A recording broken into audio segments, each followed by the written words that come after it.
2026-ի ազգային ժողովի հերթական ընտրություններին մասնակցում է 19 քաղաքական ուժ, նրանց հայտարարները, որոնք ընդգրկում են 2025-ի ապրիլից մինչև 2026-ի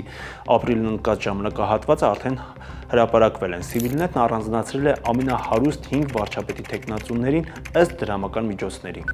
Ամենահարուստ հնգյակի ամենահամեստ 5-րդ հորիզոնականում է Հանրապետություն կուսակցության վարչապետի թեկնածու Արամ Սարգսյանը, նա հայտարարել է 30 միլիոն դրամ, $100,000 և 10,000 եվրո։ Ինչպես 2021-ի արտահերթ, այնպես էլ 2026-ի հերթական ընտրություններին Ռոբերտ Քոչարյանն ու ՀՅԴ-ն մասնակցում են նույն վարչապետի թեկնածուով ու նույն դաշինքի անունով։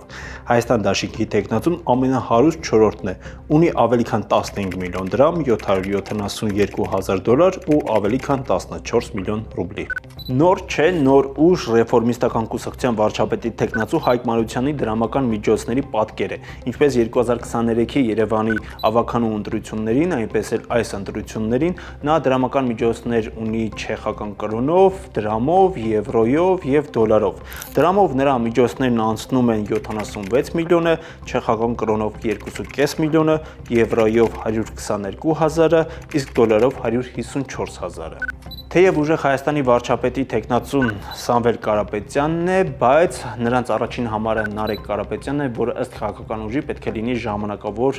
կառավարության վարչապետը, մինչև Սամվել Կարապետյանի համար սահմանադրությունը փոխվի։ Նարեկ Կարապետյանը ամենահարուստների ցանկում երկրորդ հորիզոնականում է, նա ունի ավելի քան 16 միլիոն դրամ, 2 միլիոն եվրո, ինչպես նաև շուրջ 2 միլիոն դոլար։ Վարչապետի ամենահարուստ թեկնածուն, ինչպես դրամական միջոցներով, այնպես էլ անշարժ և շարժական գույքով Բարգավաճ Հայաստանի առաջին համարն է Գագիկ Ծառուկյանը։ Նա ունի 3.5 միլիարդ դրամ, ավելի քան 26 միլիոն դոլար, 5 միլիոն եվրո և 2 միլիոն ռուբլի։ Շնորհակալություն, որ մեզ հետևեցիք, եղեք առողջ և հարուստ։